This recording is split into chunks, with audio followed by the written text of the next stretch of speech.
Alrighty, let's begin. Today is, I think, quite an exciting day. It's the last day before the projects are officially beginning, I suppose, although I hope you're already taking some time to think about these projects, talk to your partners about these projects, and start getting some planning stuff done.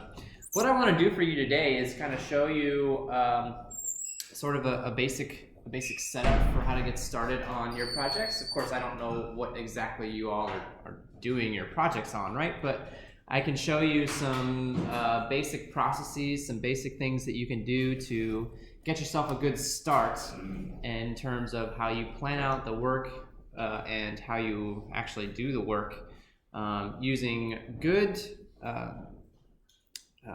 testing and design methodologies. So a lot of what we're talking about today is related to what's known as Agile Programming, which is a term that I suspect some, if not all of you, have probably heard before. I hesitate to say that what we're doing is full-blown Agile because it's not quite got all of the pieces, all of the steps, but it does have a few pieces. It does do a few of the things that you would expect to see in a typical Agile setup. And so I hope that you take today's example to heart and think about how you can incorporate this into your own group dynamic.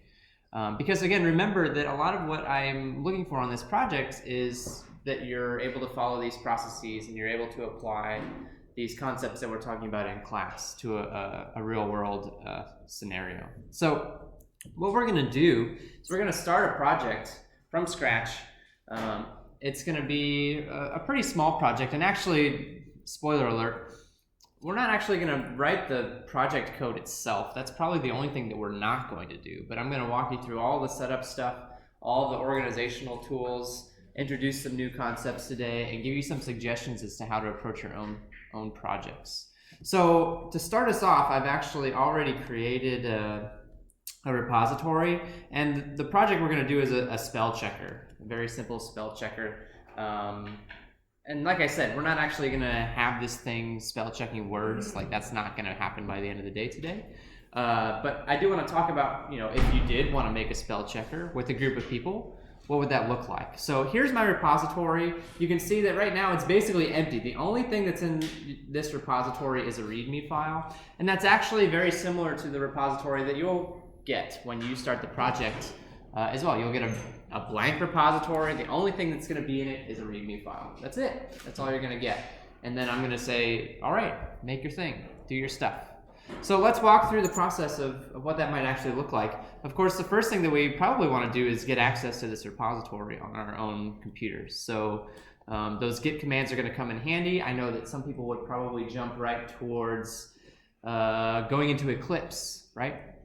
There's a problem with that. If I start opening up Eclipse and trying to feed this repository into Eclipse, there's a problem. What's the problem?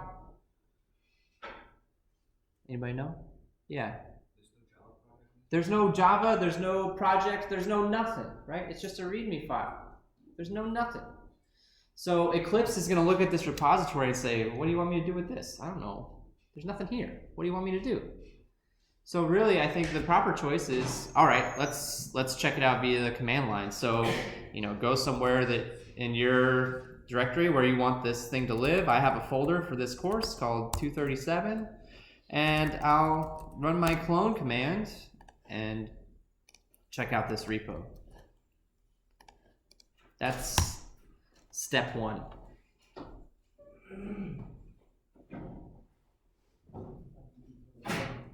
Okay, so I now have this spell checker repository on my computer. There's the README file.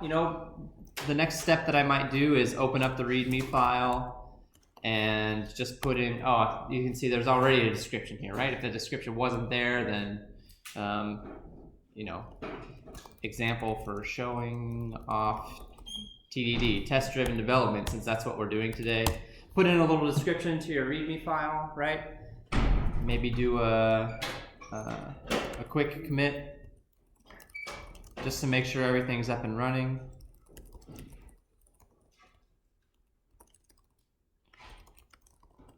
Okay, and I actually just did something that I'm going to encourage you not to do. What did I just do that is maybe not the best thing in the world. I pushed to master. I pushed to the master branch. The README is, you know, kind of a freebie, right? Don't have to worry about that so much. But in general, I don't want you making pushes to the master branch. There should be other branches that you use to do your work. And so this is something that I'm going to be looking for. One of the things that you're going to be graded on in your project is, you know, is your repository set up in the appropriate way? If you do all your commits to master, you're going to lose a lot of points for that part of your project. I want to see you use proper repository management. So that means making another branch where your work goes, making a separate branch. So the way that this might work in practice is that I'm going to make a new branch. What's the command to make a new branch? Yeah, question. I know the standards they want to create a new branch for each task. Whereas in other places, each developer just had their own branch. Do you mind which way, or is it just there are other branches that are? Well, I definitely prefer one branch for each task or feature. That's something we're going to be talking about. You mentioned one branch for each developer. Each task is typically going to be assigned to one person. So, I mean, in that sense, they're more or less the same, right? How do I make a branch again? What's that look like? Checkout -B. And then the classical way, there are multiple ways of doing this actually. When we had our guest speakers come in from Capital One a few weeks back, they mentioned that there's a few different techniques on how this can be done. And there is some flexibility in terms of the project. I know if somebody just asked me a question, do you want us to do it the specific way? There are things that I'll be looking for. There are other things where I think you will have a little bit of flexibility. But, you know, one of the classical ways that this is done is by making what's called a develop branch or a development branch, right? So I'm going to make a development branch, and that is where all of the development work is going to go. Any of the code that is not finished yet, it's still in progress, right? It's going to be on this branch, and then as soon as that code has been verified, it's been very thoroughly tested, I think it's ready to go, then I'll get it into the master branch. So I'm going to make a new branch called development, and I'm now on that new branch, and there's still nothing here, right? There's still absolutely nothing here. So now's the point in time where maybe we can start, you know, firing up Eclipse and making a project.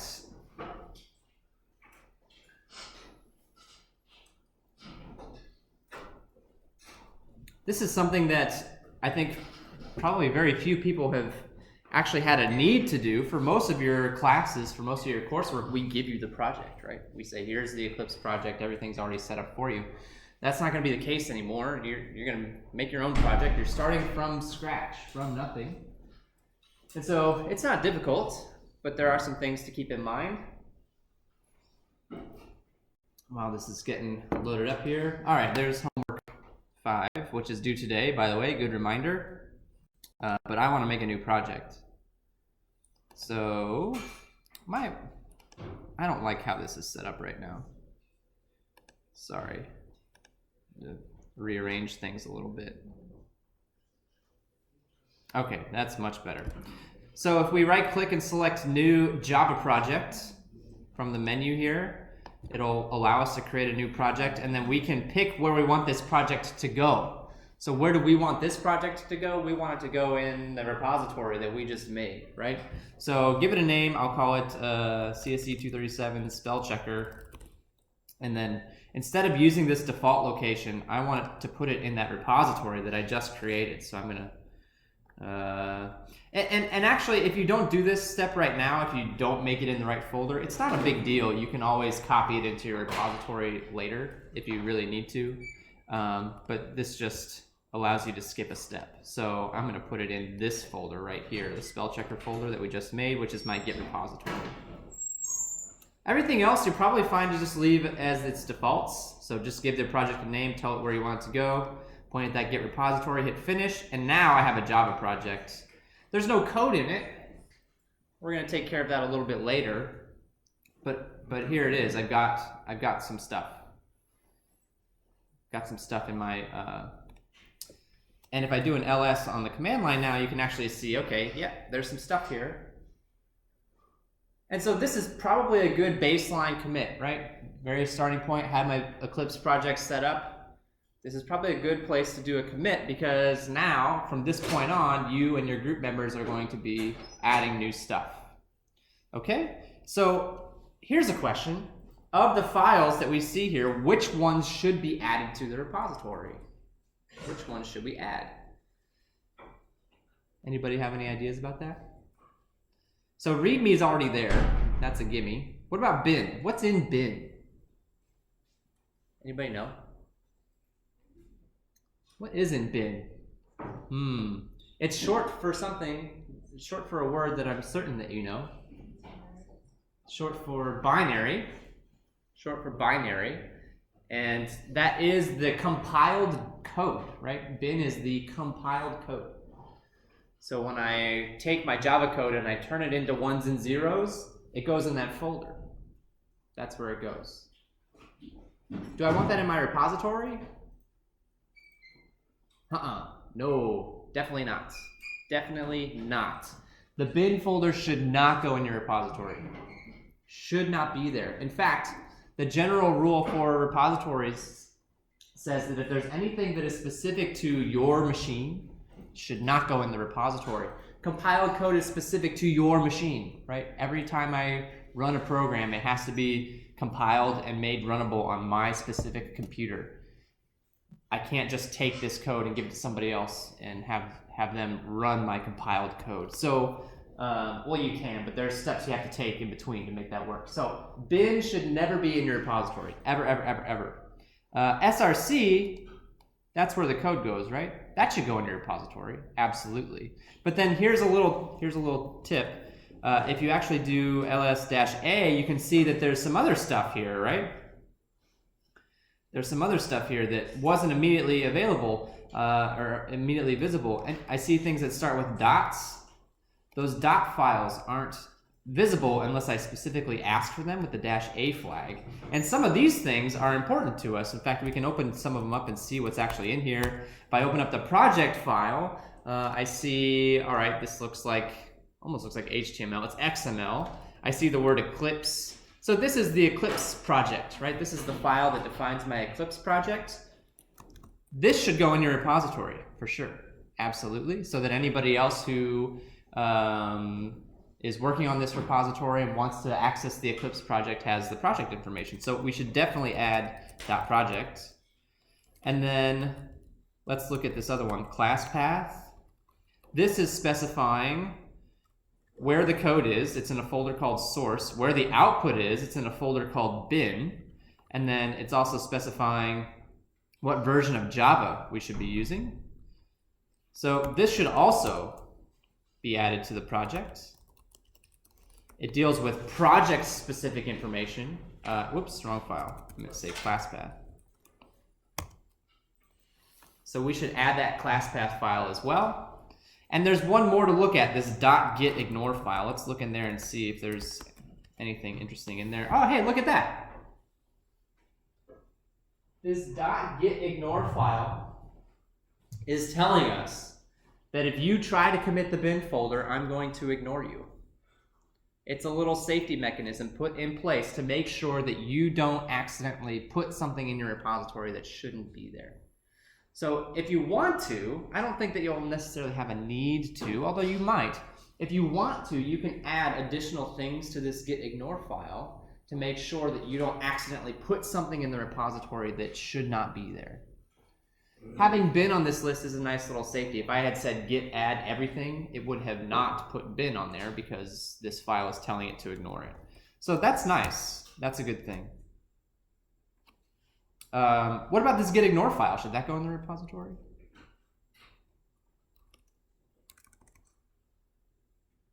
Is it specific to my machine?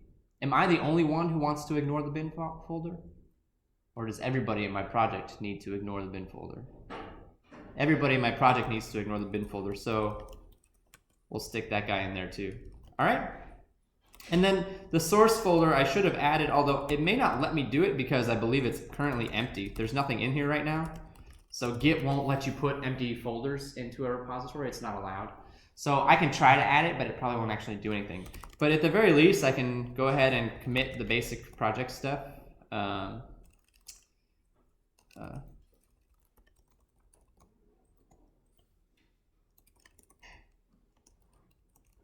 And now I'm not pushing origin master, I'm pushing origin development.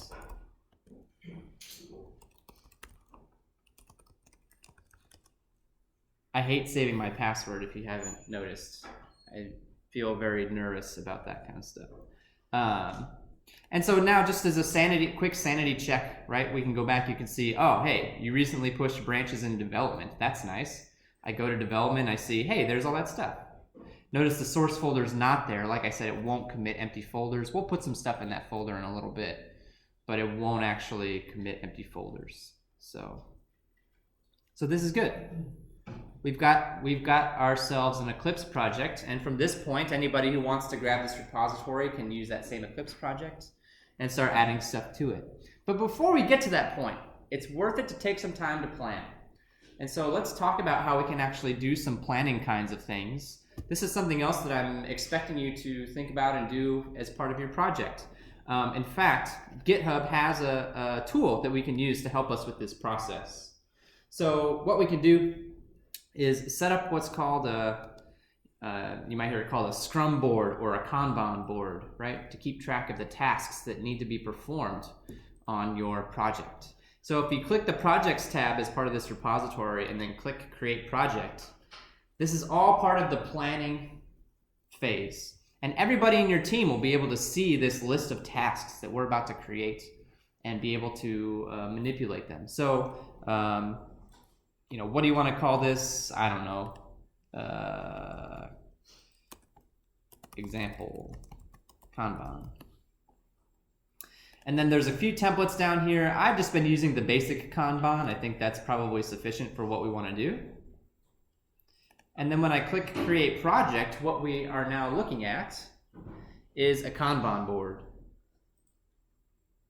I'm going to move that out of the way for a second. It started us off with a few cards, and what you can see is that there's 3 columns. There's a to-do list. You might also hear this referred to as your backlog.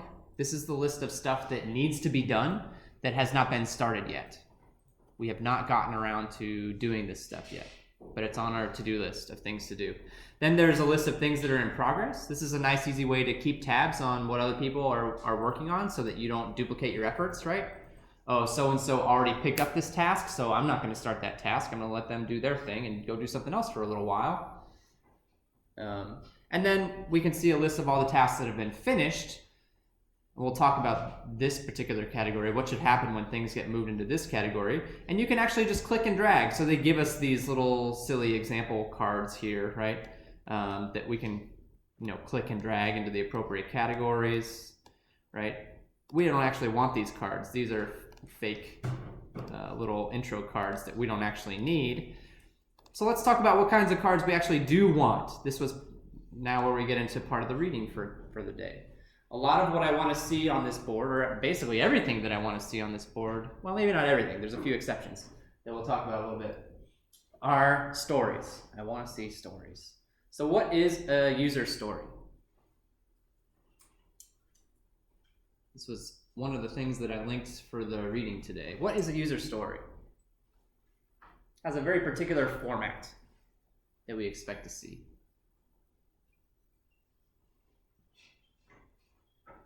No? Anybody? Yeah.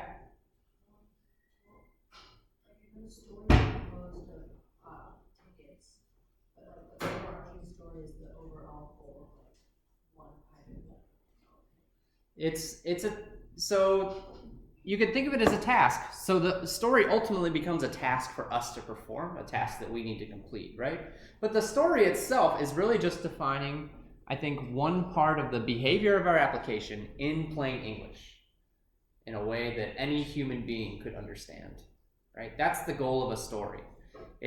We don't want to put any technical stuff in there. We want to try and keep as many of the computer science-y technical terms out of our stories as possible. A good story should be easy enough to be understood by anybody who doesn't necessarily have a technical background. And they all follow the same general format.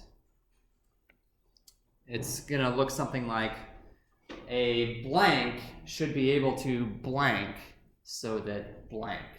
So the first blank is going to be who your target audience is.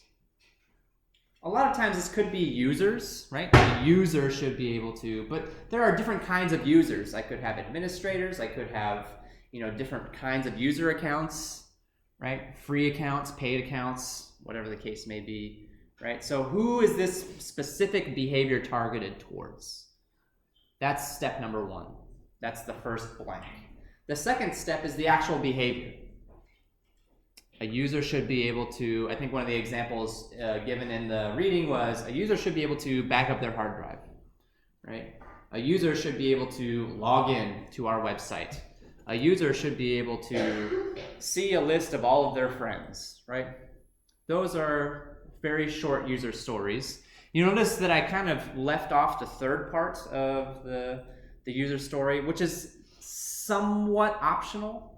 The last blank is to provide a kind of a reasoning, an argument for why this behavior should exist. A user should be able to see a list of all of their friends so that they can send messages to them, right? Like why? Why is it important for this piece of behavior to exist? That's what the last part of the blank is. So the first two parts, non-optional. The last one, somewhat optional, but good to include if you have a good justification for it. So the first thing that I would expect you to do before you write a single line of code, you've got your project idea, sit down with your team and write down user stories. And if you're gonna do this, don't leave any of them off, right? The first thing that I would suggest is write down every single user story that you can possibly think of. Will you have time to get to them all? Maybe not. Are some of them ultimately going to not fit within your project? Probably. You might come up with some ideas that just don't really fit, aren't really part of your project after all, aren't necessarily the right thing to do. That's okay. Just get a giant list, get a whole bunch of user stories down and turn them into cards. You're going to make them into cards on your Kanban board. These are going to become your tasks. And so I want to be careful. There's actually two different ways to add things to your Kanban boards. And there's one way that I am going to specifically recommend to you, or something that I'm going to specifically recommend to you that you do with these tasks once you're done. But actually, let's just go ahead and think up some user stories first. If I'm making a spell checker, which I am telling you is what I want to do, what are some user stories? So yeah, question?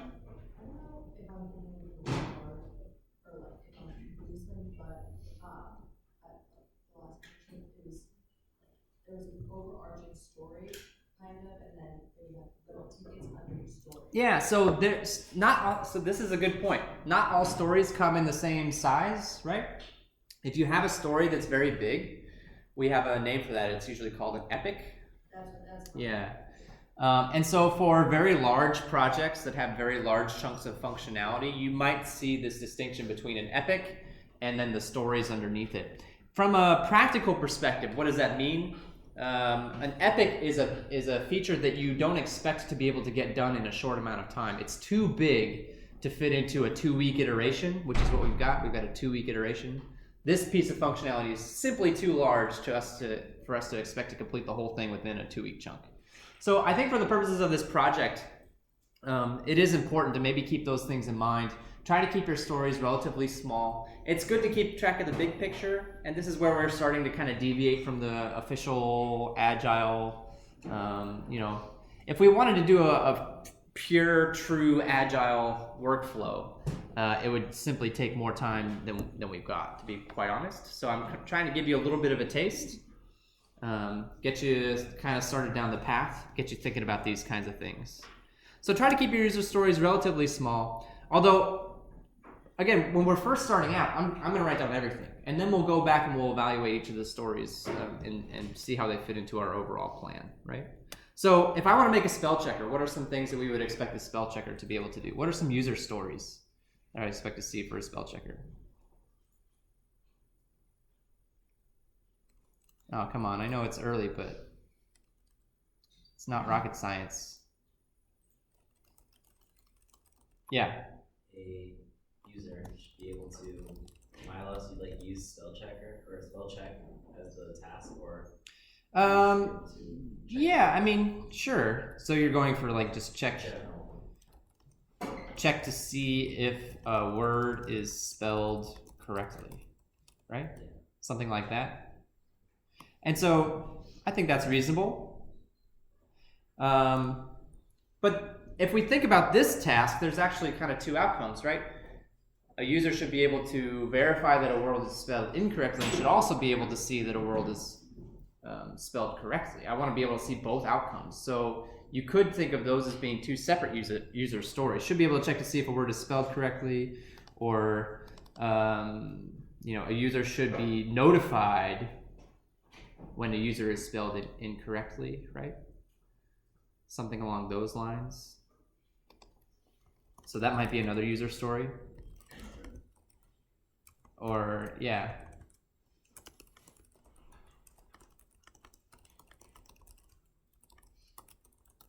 And when I say notified, that's kind of generic, right? When we're using spell checkers, we're used to like the red underline telling you that a word is wrong. It doesn't have to be that way. It could be some other way. Questions in the back? Yeah. Oh yeah, go for it. Yeah, let's do it.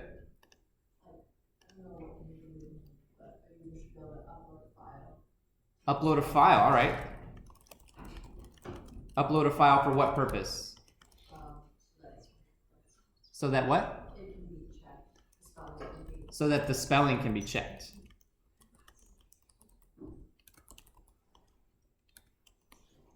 Yeah, and so this time I think the justification here is important, right? Uploading a file is a bit too generic. It's a good behavior, but adding the why I think is important here. Did you have another story? Yeah. Yeah.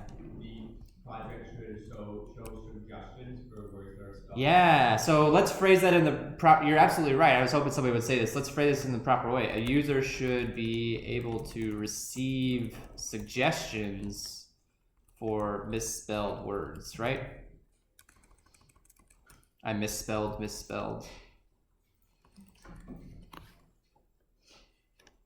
Right? A user should be able to receive suggestions for misspelled words. I like it.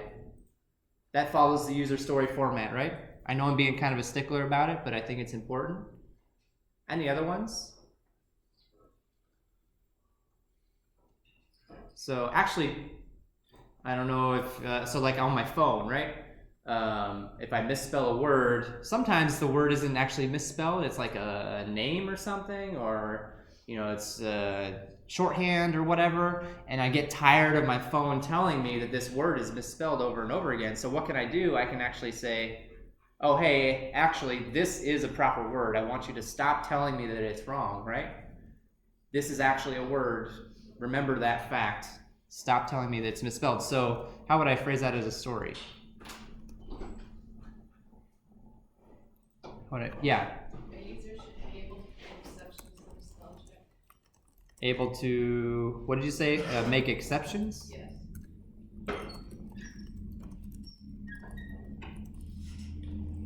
Can we make that I actually think that's pretty good. Or another way that this might be phrased, and this could be a potato situation, but like a user should be able to add words to the dictionary, right?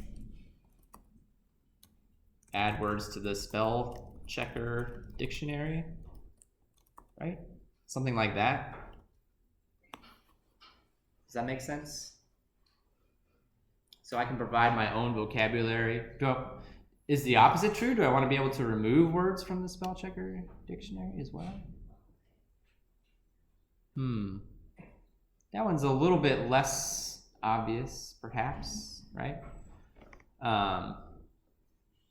And then depending on the scope of your project, you could keep going with this. I think we'll stop here for now because we've got plenty of stuff to work on. For your projects, I would actually probably expect to see a significant number more than this. This spell checker is not a project that I would consider to be a sufficiently scoped project for 4 people to work on over 6 weeks or however long we got. This was meant to be a simple in-class example. But for your projects, I would expect to see lots of these stories. Lots and lots and lots of these stories. Yeah. What one issue or story is like dependent on the issue? Is there a way of like blocking it on GitHub? Yeah, so on GitHub, I'm not sure that there is a way of making those dependencies. There might be. I'm just not fully aware of it off the top of my head. But other solutions, so this is not the only Kanban board in the world, right? Actually, there's been a whole industry that's popped up around this idea of software development, and you can find lots of these kinds of boards that exist in the world, some of which are going to ask you to pay money to use and things like that. If you go work for a professional environment, they're probably going to have a much more professional one available to them, in which you can specify those kinds of dependencies. But one thing that I wanted to show you is that, okay, once you've got a decent list of stories, the way that I actually like to track these, I do like to be able to put some additional information onto these stories. So for example, right now, this tells me the basic gist of the story, but what if I wanted to assign this to a person? Like say, this person is working on this. Or what if I wanted to put a due date on this story? Like I want to have this done by this particular day. What we can do is we can convert this to an issue. And this is something that I feel is a little bit annoying on GitHub's part, where I wish these would all just be made issues in the first place. I didn't have to convert them, but as far as I know, there's not a super simple way to make that happen. An issue allows you to take your notes and then assign additional pieces of information to them, like what I was just describing. So let me show you an example of that. If I convert this to an issue, there's my user story up at the top. I can provide more information here if I want to. This is where you could get a little bit technical if you wanted to, right? Describe a little bit of what you think the implementation might look like. So, you know, I expect to use a map for the dictionary, right? Something like that might be a good note to put in the body so that everybody's on the same page here. And then when I convert this over to an issue, it does several things. Now when I click on this, sometimes it'll pop up over here. Or do I have to click on this? Yeah, if I click on this, it pops up the thing over here, and now I can do some things like assign this to somebody. So somebody on my team can claim this, so I can assign this to myself, and then it puts my username there. I can put a label on this. So there's some labels that are built in out of the box that you can use. What is this actually for, right? Almost all of the things that we put in are probably enhancements. They're new features. They're new things to be added. But you can tag them in whatever ways you want. And if you want to, you can actually, this is one thing you could use to try and categorize things in a more broad way. If you wanted to make your own labels, I believe there is a way to do that. Yeah, you can edit labels and make your own. Just make it easier for you to search for things. You can see there's a label for bugs, which is another thing that we'll talk about a little bit later on, either today or after spring break. And then last but not least, there's a milestone here. So a milestone is really just like essentially a due date. And you can see there's no milestones set. I don't have any milestones right now to be added. So the first thing that we would need to do is actually create a milestone, which we can do by going to the issues page. And here we also see a list of all of the open issues, right? There's a button up here for milestones. And if I want to, I can create a milestone. And a good example of a milestone would be iteration 1, right? A milestone is often used with these iterations, with these, in the Agile term, we call it a sprint, where a sprint is a block of time, a 2-week chunk of time where we say we're going to push this project forward, and then everybody's going to stop and check in and make sure, you know, evaluate where we're at the end of this 2-week chunk, and then we'll do another 2-week chunk after that, right? So, you know, you could set this to be the due date of the iteration, which is April 1st, or maybe even the day before if you wanted to give yourself a little bit of breathing room, right? Create this milestone. And now you not only have a list of things to plan, a list of tasks that you need to complete, but you can help organize them into, I expect this to be done by the first iteration, I expect maybe these to be done by the next iteration, I expect these to be done sometime in the future. And you can change these due dates over time too if you need to you know, accommodate for changes in your plan. whatever the case may be. So I can add this milestone here, iteration 1, that basically assigns it a due date. I expect this to be done by that particular date. It's all just organizational kinds of stuff. Because you're working on a team with 2 to 3 other people, it's very important to make sure that everybody's on the same page for this kind of stuff. I really encourage you to spend some time doing all this planning up front, and that way when you all split off and you're working on this project on your own time, there's no ambiguity, there's no question about who's doing what, it's going to reduce the amount of conflicts that are going to take place, right? It's going to give you a firm plan. Okay, are there any questions about what we've done so far? This is all organizational kinds of stuff.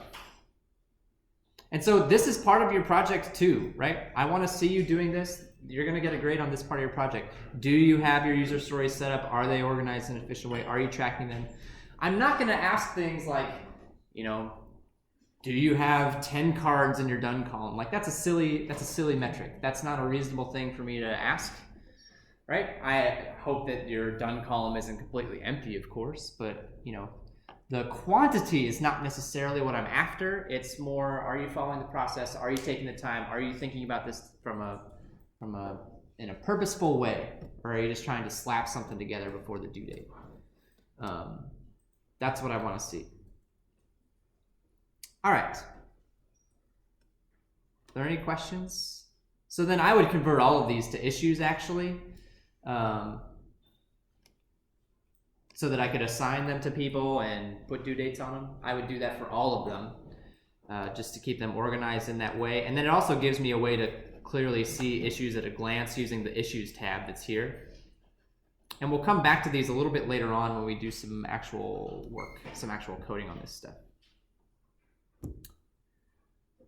All right, let me see what else is on my list here to talk to you about. I think that covers the project organization stuff. So what I'd like to do now is talk about when it's actually time to get some work done, when it's actually time to start writing some code. What's that going to look like? So first thing I'm going to do is go to my projects board and see which ones have been assigned to me, or if nothing's been assigned to me, I get free pick, right? I get to pick whatever I want. I'm going to take this one, I guess I already marked it and it's pretty straightforward, and I'm gonna move it over to the in progress. So that way I'm telling everybody else on my team that I got this one, I'm currently doing it, right? I'm working on it. The next step after that is to go back to my repository. You'll notice that I'm using the command line to do all my repository stuff. I honestly feel like it's just quicker and easier to do that. You can do a lot of this stuff in Eclipse if you really want to, but I really feel like that it's a lot of times it's just going to be quicker and easier. So then I'm going to make a new branch. I know we already made a branch for the development stuff, but I'm going to make another one that does specifically what I am working on. A user should be able to add words to the spell checker dictionary, right? I'm going to make a branch just for that functionality, right? Just for that. Okay? So then I'm going to come back here and I'm going to make a new branch, check out -b, and I need to give it a name, add words, right? Something like that. The name of the feature that I'm currently working on, so that when I look at my list of branches, I know what each one is supposed to represent.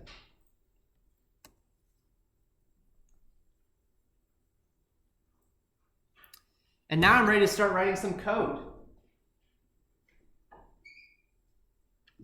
But I'm hoping that you will use test-driven development as part of this project. So this was another big part of the reading from the chapter in the text, and I gave you another link about this as well. A hugely important part of development is having tests for this stuff. So we're going to write some tests today. I may not actually write an actual spell checker today, but I am going to write some unit tests today. So let's talk about that. We've picked our task. We're going to write some tests for that task, and then we're going to implement the code. The idea is that if I have the tests up front, as I'm writing my implementation, I have a very clear indicator of if I'm moving in the right direction or not. If my tests start passing, I know that the code that I've written is pretty good. If my tests aren't passing, then I know that I've still got work to do. So I've got a very clear indicator of, is this task functional or not? The book talks a lot about what makes a good test. So they give us 3 laws. What's the first law given in the textbook about test-driven development? Yeah.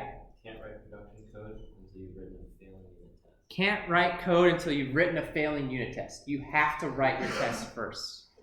Have to write the test first. So let's do that. I'm gonna open up my project. Here's my spell checker.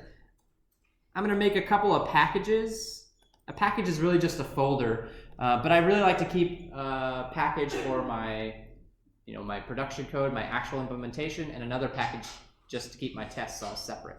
It's usually what I prefer. If you prefer a different organizational structure, I'm not gonna complain. I just, think it's good to have some structure. So I'll make one package called spell checker. That's where my actual spell checker code will go. And I'll make another one called tests. That's where my tests are gonna go. So I'm gonna make a new test.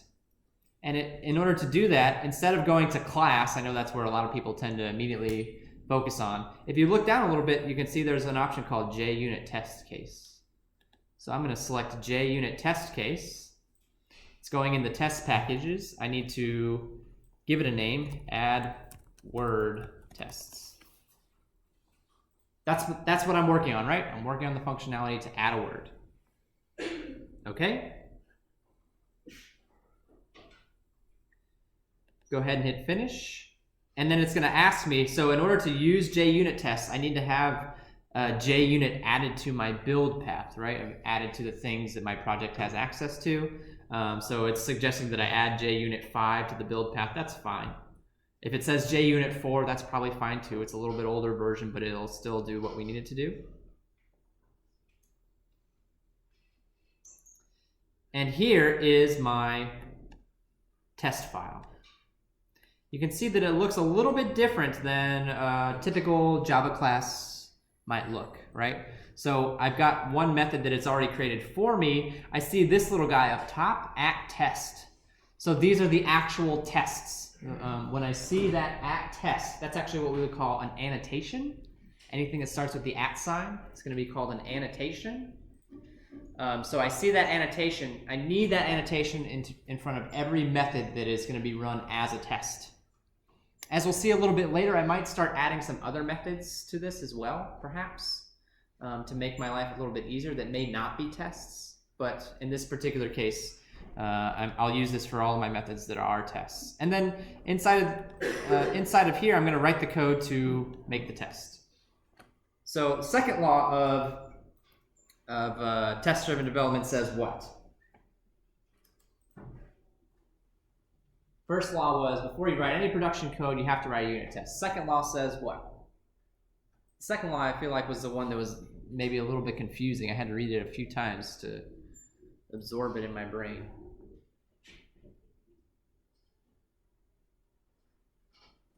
Law number 2.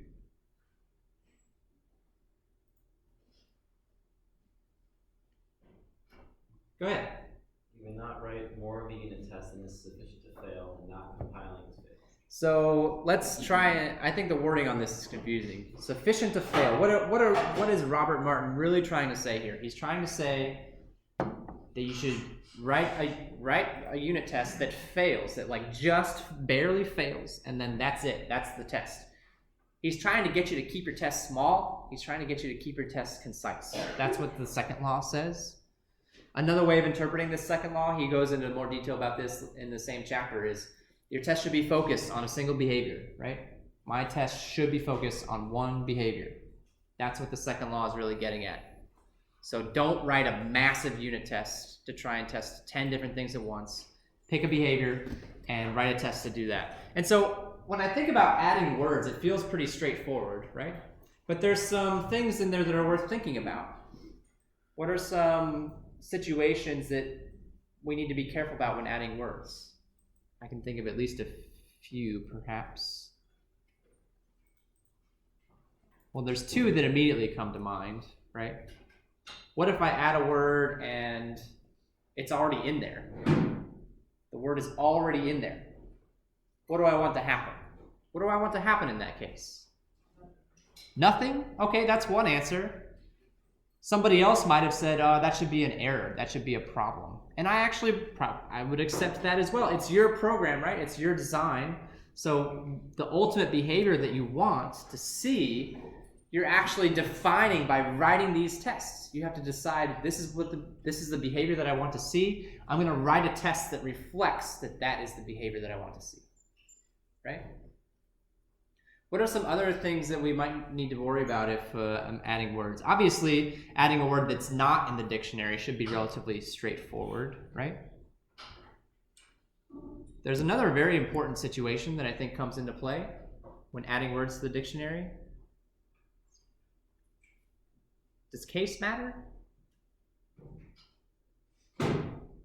Capitalization? Do we care about that? Yeah. I mean, in some senses it does. It does depend, right? I don't know, but I think on iPhone. So if I put in, all caps is different. yeah, and then there's further distinctions, right? Is adding all caps the same as just capitalizing the first letter? I mean, capitalizing the first letter, if it's the first word of a sentence, that's perfectly normal, right? So is cat with a lowercase c equal to cat with an uppercase c? That kind of depends on context a little bit, right? Actually, neither of them I would say are misspelled. Neither of them I would say are misspelled. And so if we're worried purely about checking for spelling, does case matter? Maybe not. Maybe not. If you want to make the argument that it does, that's your spell checker, you know, you can design your program the way that you want. But either way, I think you should write some tests to define the behavior that you expect to see, right? If I expect case to matter, then I want to see a test that shows that fact. If I expect that case and capitalization does not matter, I want to see a test to reflect that fact, right? And you could argue that, well, maybe some of this is more about checking words than actually adding words to the dictionary, and I think that's a reasonable argument as well. The lines are going to blur a bit, right? The lines are going to blur a bit. But keep this in mind. If you have a lot of tests and there happens to be overlap between them, that's actually not a bad thing at all. It's much better than the opposite scenario where I have too few tests and I'm leaving stuff that's uncovered, untested, right? That is much worse. I would much rather have duplicate tests that are kind of checking sort of the same stuff multiple times than the opposite. So, all right, that was a long-winded way of saying, you know, we need to keep our test focused on a particular piece of behavior. And so the general format that I expect you to use for these tests should be very small. There's 3 steps, but each of these 3 steps is very, very, very, very small. Step 1. Set anything up that you need to set up, right? Step 2, do the behavior, do the thing that you want to test. Step 3, check the results. So let's do that, and then I'm going to rename this. So test add new word, right? I'm going to add a new word that didn't previously exist, right? Was not previously in the dictionary. So before I can add something to my spell checker, the setup that I need to do is to create a spell checker, probably, right? I don't even have a class yet. I don't care. That's fine. Spell checker equals new spell checker. Should this be an empty constructor? I don't know. These are the kinds of decisions that we need to start making, right? Should this be an empty constructor? Maybe we'll come back to that. So this is what I would consider to be setup, and I'm going to maybe do something that Robert Martin would hate, but I'm going to comment this out since this is a new concept that I want you to get used to, right? I'm going to put comments in here to show exactly what's going on with these tests. Now we're going to run the behavior. SC dot, what should this method be called? Add word. And then we pass in a string, cat, right? And now we check the result. What do I expect the result to be? I expect that cat is now an acceptable word, right? So how do I run that? What does that look like? What does the interface of this spell checker look like? Is it like check word, maybe? Cat? What is this method gonna tell me? What do I expect the result of this to be? A Boolean? Either the word's there or it's not, right? Either the word is good or it's not. And so the way that we do this with a unit test is we use what's called an assertion. So I could say assert true that this word exists and is spelled properly, right? There we go. There's the unit test. It's about as simple as it gets. Will they get more complicated than this? Yeah, probably, but not by much. I hope not by much. They really shouldn't get extremely complicated. They should not get extremely long. Your test should be simple. And so now that I've written this test, if I were to implement this, I'm not going to because I don't think that's the important piece for today. If I were going to implement this, I would create this class, I would make the constructor, right? I would implement the add word and the check word methods. You could almost argue that that's a little bit too much, but those methods are pretty simple. If you have any idea of how a map works, right, it's going to be fairly straightforward, correct? So I would implement those two methods real quick, and I would run the test. I'd make sure that everything's working, and then I'd move on to the next thing that I need to do in order to make this functionality work properly. So I'd write a second test now. Let's see what happens if I test add existing word, right? I'm going to add a word that's already in there. I'm going to have the same word added twice. Same 3 steps. I got the setup, I've got run the behavior, and then I've got check result. And some of these are going to look similar, like the setup is probably almost exactly the same. Run the behavior, I could use this same one, right? And then just do it twice, cat, cat. And then what do I want the result to be? We said nothing should happen, right? It should just be okay. Should just be all right. And actually, at that point, check the results just could be the case that an error didn't occur. The fact that an error did not occur could be good enough to pass this test. So you could just say something as simple as, right, assert true, true. If I got here, no error happened. Actually, this is a little bit redundant. If it runs through the end of the test and it doesn't hit any false assertions or any errors, then it will pass the test. So hitting the end of the test also counts as passing the test. So this is a little bit redundant, but if it helps you to make it explicit, then that's okay with me. And so in this case, it doesn't actually require me to add any new methods at all, right?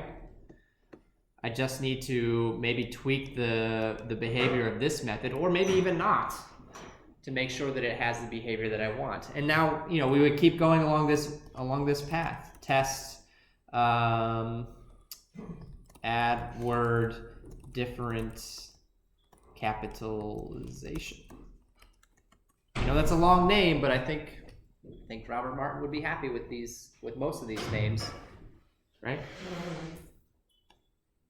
And we do a similar thing. We'd run a setup, we'd run the behavior, which is to add the same word twice, but with different capitalization, and then we do a check. Or maybe a different way to do it would be to check word with different capitalization, but that doesn't have to do with adding words necessarily, right? That actually has to do more with the checking to see if a word's spelled properly or not. That you could argue that's on a different task. But that redundancy is maybe not a bad thing. Either way, one thing that you may notice is that for a lot of these, this setup is going to look very similar. I'm always going to have to create an instance of an object, right? That's basically always going to be one of the first steps that I have to do is create an instance of the object that I'm testing. And so it gets a little bit repetitive. It gets a little bit redundant to do this over and over and over again. So one suggestion could be, well, I could abstract this out into a method, but actually there's another way. There's another way to do this that is built into the unit tester. I can make a method called setup testing objects, for example. And I can do this code here and actually make this into an instance variable.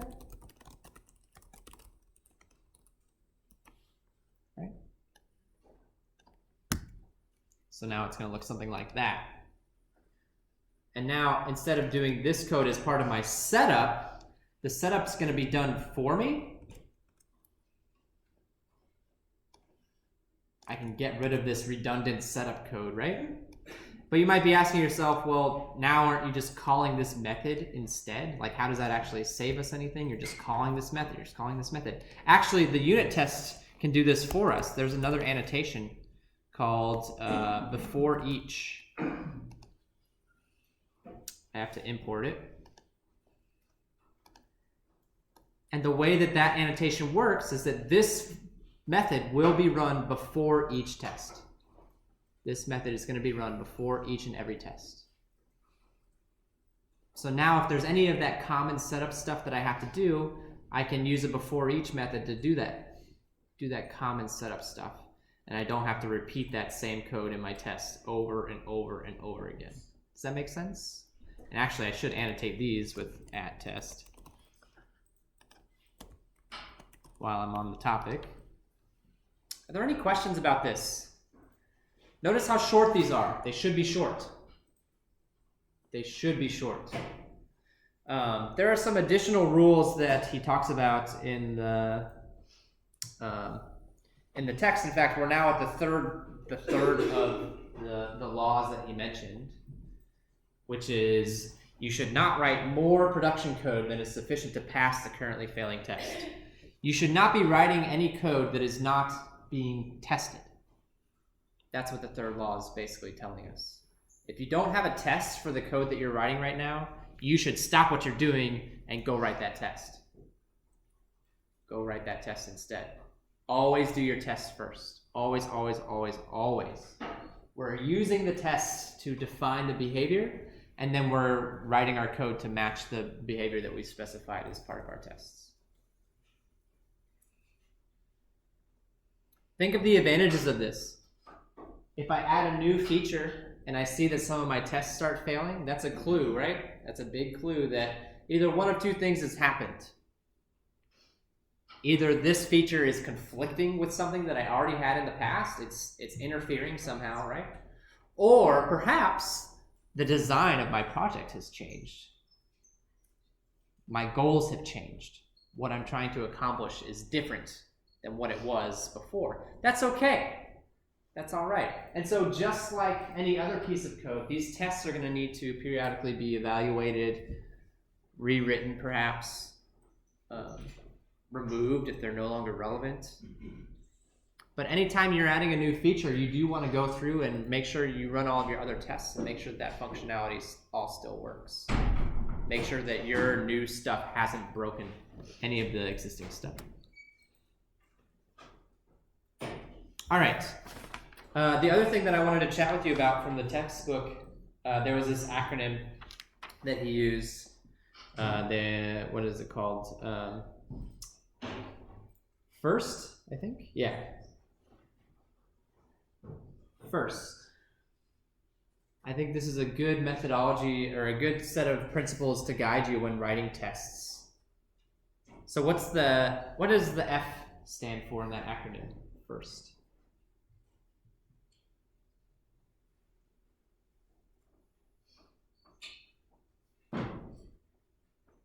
Y'all did the reading, right? I hope. Because I'm going to be looking for this stuff when I grade your projects in a few weeks.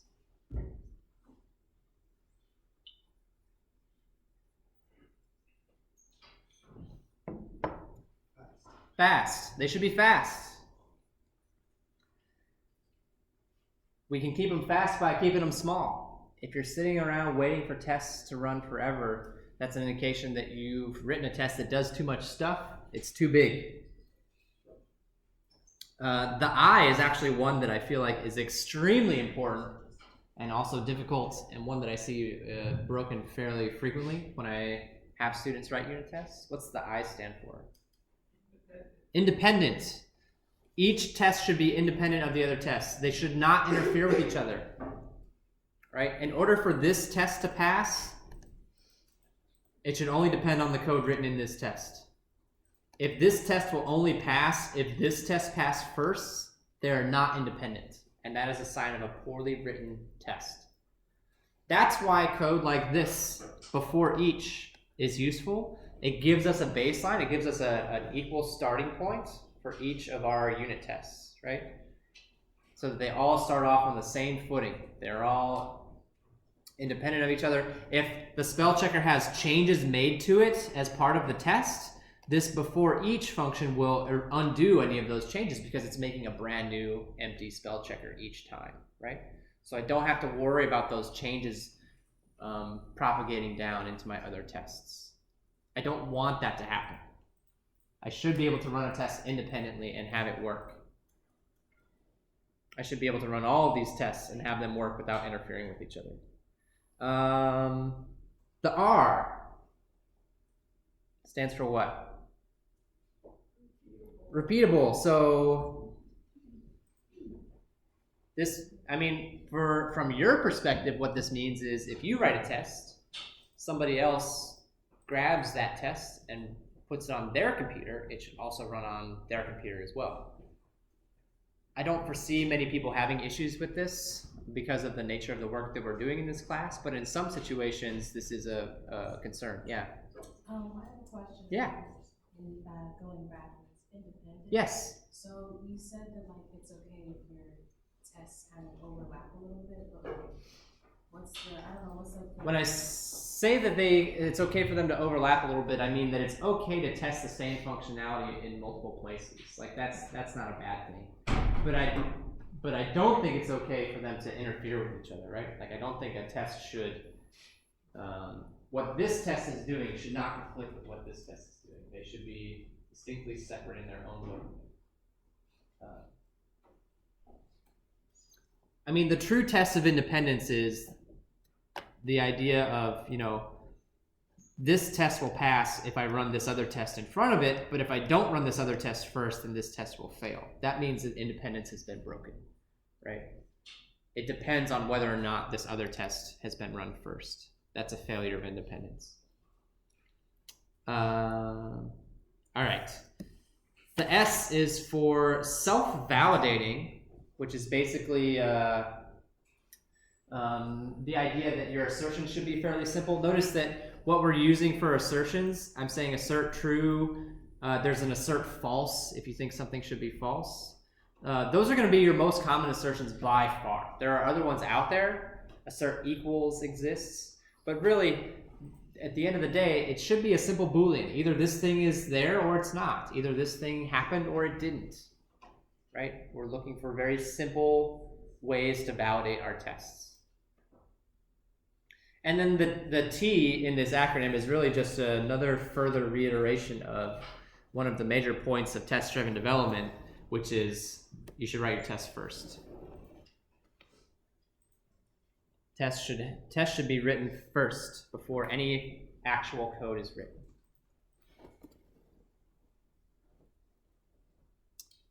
Any further questions about unit testing before we move on to the next thing?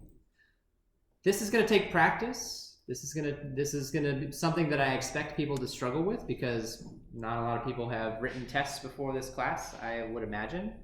I think it's extremely important though. And if you spend, as much or even more time writing your tests as you spend actually, writing your spell checker or whatever your project is, I think that's about right, honestly. I think that is about right. Think about it. If you have a well set up test, writing the actual code should be a piece of cake. should be very straightforward. You've already made some key decisions on what this behavior should look like, how this should function. So you don't have to make those choices anymore. You're just making it happen. You're just making it work. Should be very simple and straightforward from that point on. So let's assume then, for example purposes, that I wrote these tests and I implemented the functionality and everything works, all my tests pass. I'm not going to write the spell checker today, but I want to, I think I'm ready. I think my code is good. I think all my tests pass. I think this feature is done. I think I've completed the task that I set out to do, right? The next step then is to, of course, commit my code and push my code. I think that'll work. Let's check. Add word test. There it is. Feature is complete. All tests pass. Right? And then I'll push my branch. Push. Oh, I'm sorry. It was add word. No, I got my order. Wow. I really botched that command. I'm sorry. There it is. Add words. Yeah, it's plural.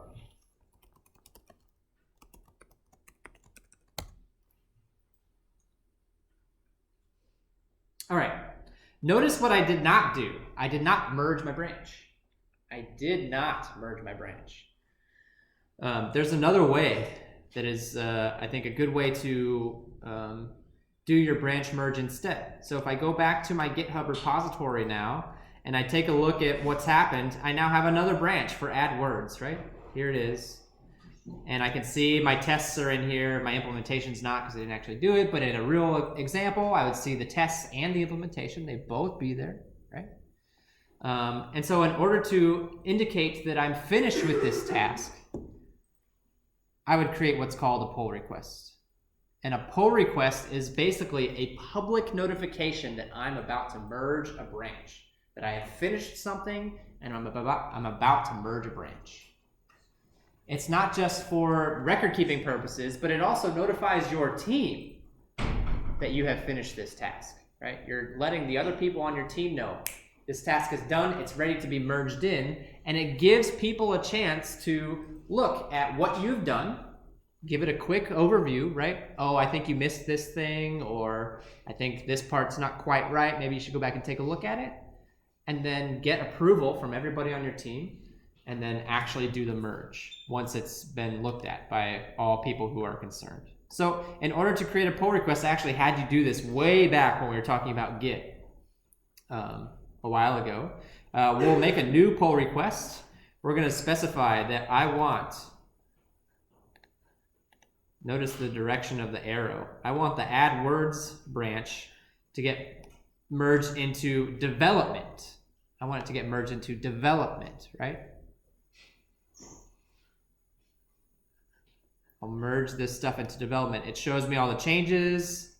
Did I not save my stuff? I didn't save my stuff. Gosh darn it. That's my bad. I have to do this commit again. Sorry. Now that commit message makes me look like a fool. Not the last time.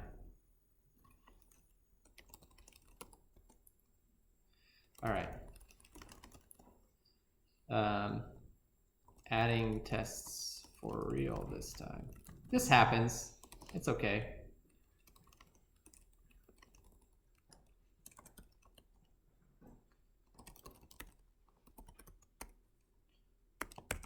Is that the right password? Yes. All right. So let me bail on this one and start this pull request over again since I screwed it up. Screwed up my commit, unfortunately. That's okay.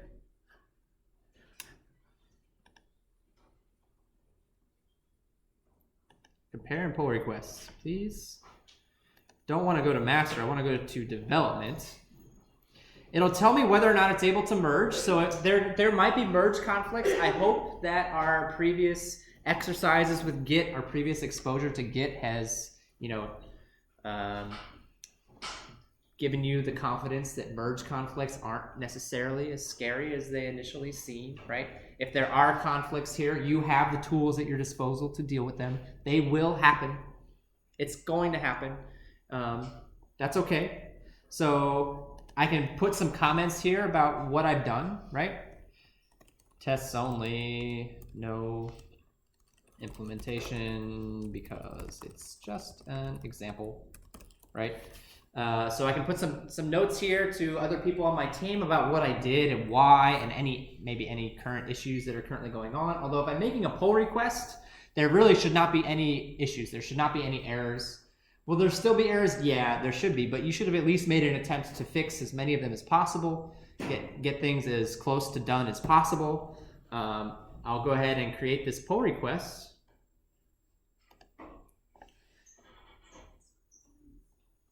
All right, and now it's open for comments. We can leave this open for a little bit. We can allow our teammates to make comments on this. Hey, I looked at this. I think you missed this step, whatever the case may be. And then we can actually also, for what it's worth, we can go back to our Kanban. And this should be moved into the done column because I believe that it's finished. And then if I come down here, I can actually link the pull request that I just created for it. There we go. So that anybody who wants to see the commits and the changes that were made in relation to this feature can go directly to the pull request and see the discussion that was had, see the changes that were made in the code, right? Take a look at all that stuff. It's all in one place. Eventually, after the discussions died down or I get thumbs up from my teammates, hey, that looks good, let's go ahead and do it. We'll go to our pull request and we'll tell it to actually perform the merge. So after the comment period, which is as long or as short as it needs to be, we'll set it up to confirm the merge into our development branch. Okay. The merge has happened. And if we want to, we can further go back to our Kanban page for this card and indicate the fact that this issue has been completed and close our issue. It's done. It's well and truly done now, and I can go pick a next thing off of my list and get started on that next task following that same approach. Make a branch, write some unit tests, write some code, write some more unit tests, write some code, write some more unit tests, write some code, get everything the way I want it to, commit, push, pull request, merge. That's the process. I know it sounds like a lot of steps. I think after you do it a few times, you'll get used to it. I think the first iteration is going to be very much a learning experience. I think once you get to iteration 2, iteration 3, you've done these things a few times, you get the hang of it, you'll actually be pleasantly surprised at how productive you can be under this scheme and how this process, this methodology, makes it easier for you to work with a small team of people, which is ultimately the goal, right? If everything was done by ourselves, a lot of this would be unnecessary. But that's not how the real world works. We work on small teams, and it's good to have processes for doing this stuff on small teams. And so I want you to get some practice doing that. And just to be clear, right? A lot of the grading criteria on the project is built around: are you using your repository in the right way? Do you have your Kanban board set up? Are you using it? Don't just humor me. Don't just slap a bunch of cards on there at the last minute. You know, as a little bit of a heads up, like I can actually open up an issue and see when it was created. So if you sit down the Wednesday before the iteration is due and create 100 issues, that's going to be very obvious, right? I don't want to see that. I want to see you do this first. I want to see you do some planning. Take some time to think out your project, write up some user stories, make a plan, delegate, and follow the process. That's what I really want to see. Any questions about any step of the way? One final point that I'll make clear, just because we're starting the project after spring break doesn't mean that class is done. You can see that I still have topics on the calendar that we're going to talk about. And so we'll get more chances to reinforce this process as time goes on. I'll keep adding things and showing you neat little tricks. And so, you know, it is on you to kind of get the basics down now that I've showed you the basic process from start to finish. But we'll keep having conversations about this. There'll be chances for you to ask questions. A lot of what we're going to be talking about from now until the end of the semester is going to be focused around this process and how we can improve it and make it better and easier to use for everybody on your team. All right. If there aren't any questions, that's all I've got for you today. Good luck on your projects. I have office hours this afternoon if you have questions about your project or the homework assignment that's due tonight. And I won't see you again until after spring break. So have a great spring break, everybody.